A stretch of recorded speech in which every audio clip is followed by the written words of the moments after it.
Ego adalah obat bius paling ampuh untuk menahan rasa sakitnya sebuah kebodohan.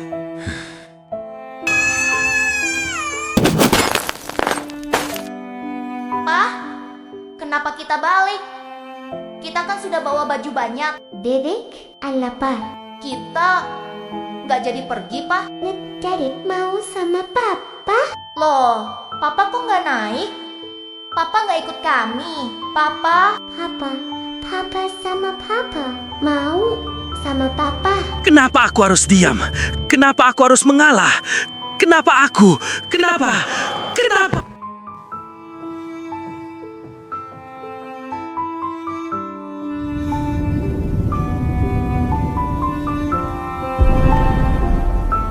Seharusnya waktu itu aku tidak kembali, tetap pergi bersama anak-anakku. Dulu aku memiliki segalanya.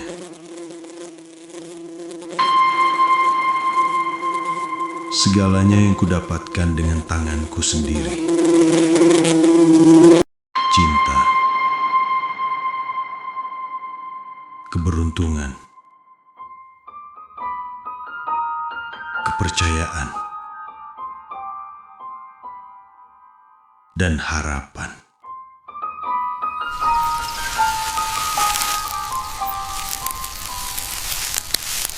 Semua sempurna. Sangat sempurna. Dan semuanya runtuh satu demi satu. Aku lahir dari mimpi-mimpi. Takkan ada walau pernah terjadi. Aku mungkin takkan pernah punya hati karena aku tak pernah dicintai. Tak ada lagi tempatku di kaki langit ini.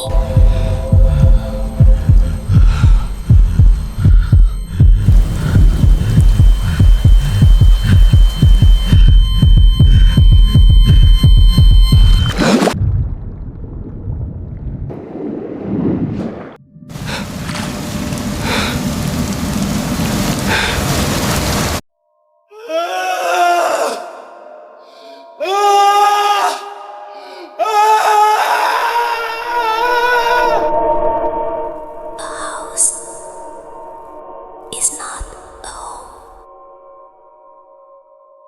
Aku hidup tanpa rasa, yang hilang asa karena tinggal di dunia ciptaan manusia.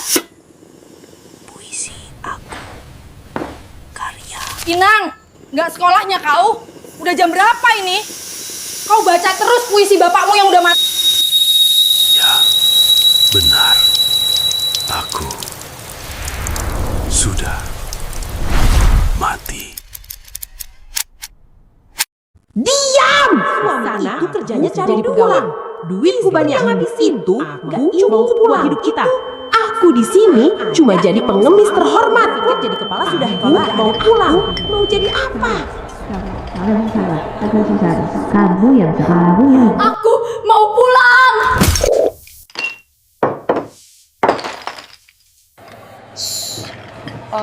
Lihat om-om di samping gue.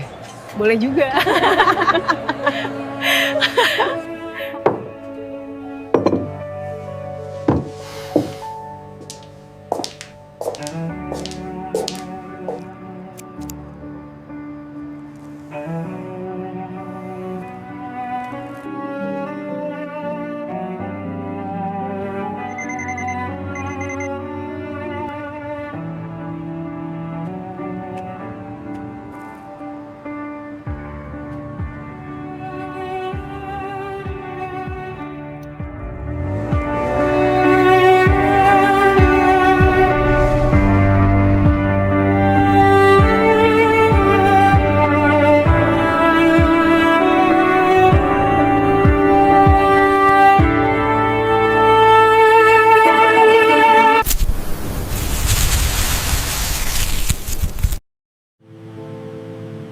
itu seperti Mas Haris.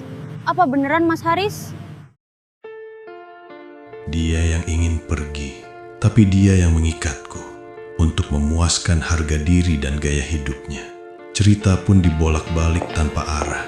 Aku berhenti dari usaha yang kubangun bersama, meninggalkan bos kecil yang selama ini kujaga, yang dulunya minta pulang ribuan kali, sekarang minta uang jutaan kali. Syarat agar aku bisa menghubungi anakku. Semua ceritanya terbalik. Dia jadikan anak-anakku tameng, dan itu membunuhku perlahan, membuatku cukup lelah. Lelah untuk mendengarkan nasihat tak bertanggung jawab dua manusia yang melahirkanku, yang selalu kulakukan tanpa berkurang titik dan komanya. Apa-apaan ini? Mundur pembayaran karena fokus ke Mandalika.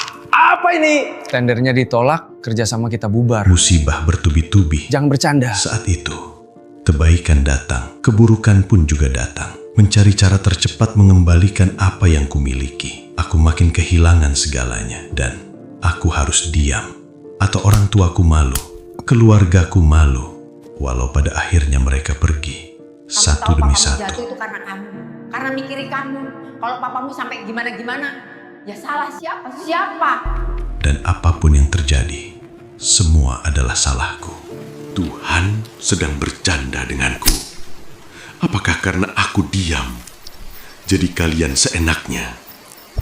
Siapa dulu yang berhenti? Engkau dan mereka yang lelah mencobaiku? Atau aku yang berteriak minta tolong? Pak, hati-hati Pak. Bapak nggak apa-apa? Aku berhenti mendengar. Aku yang bertahun-tahun harus diam, tidak boleh bersuara. Tapi disalahkan pada akhirnya. Hanya menjadi anjing yang diikat, diberi makan, tapi dibunuh perlahan. Kenapa tak membunuhku? Kenapa menyiksaku? Saat semua usai, saat tak lagi ada bentakan di hidupku, saat tak ada kata-kata merendahkan yang tiap hari ku dengar, aku tak menjadi senang. Hatiku tidak menjadi tenang tanpa anak-anak. Hatiku kosong. Aku yang tak memiliki siapapun lagi di dunia ini, hanya memiliki satu bagian dalam jiwaku. Harapan. Ya, harapan. Tapi, masih adakah harapan?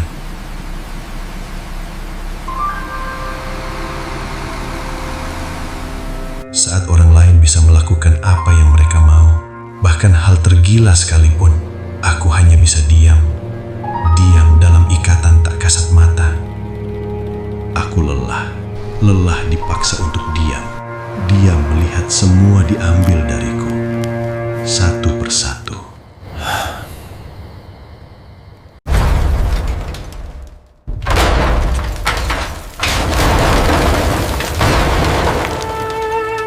Aku memutuskan untuk hidup dengan caraku sendiri. Aku lelah.